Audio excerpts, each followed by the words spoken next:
vak thin an tlan tu atana thokin an kal chuak thin vang lai ni thiam na te tlan tu ta na lan hi eng tiang in nghe alo lom don le a ping te chu van en angin an eng anga mi tam ta fel na a hoi kir tir tu te chu ar si angin kum kho kai tuan in an eng anga van then then in an e ring to ang ko vel mo na te ya rong ao le thin ma se dan tu ro pui fakin an choi le ya hian va vai lu na na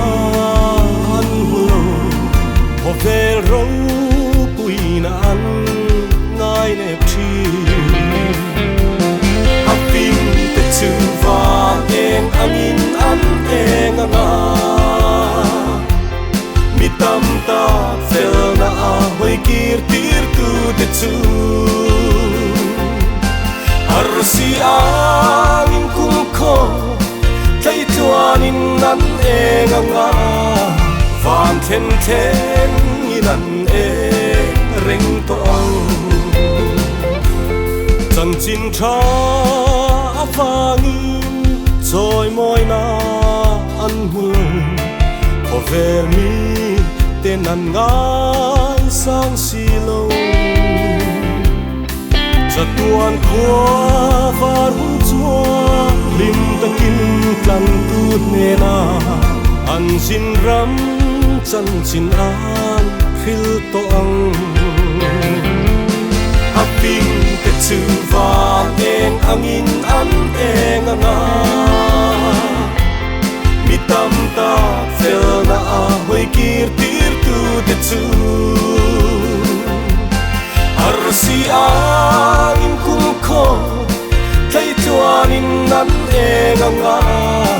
van then then in an e ring to ang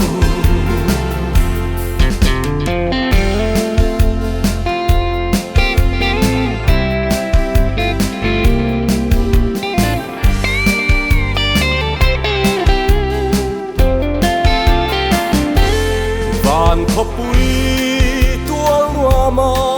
van la moi sai an rem de ram no chu an tan eng ani chu kho pui moya chuan liminan sai to an lei sing nun an ngai to lovang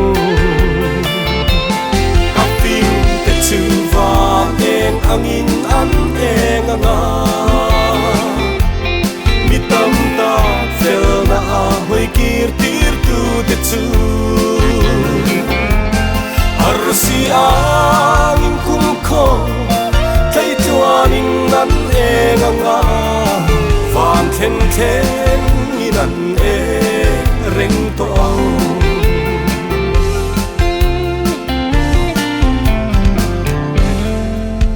van kho pui tual nuama van la moi zai an rem de ram no chu an tan eng ani chu kho pui moya chuan liminan zai to an lei sing an ngai to lovang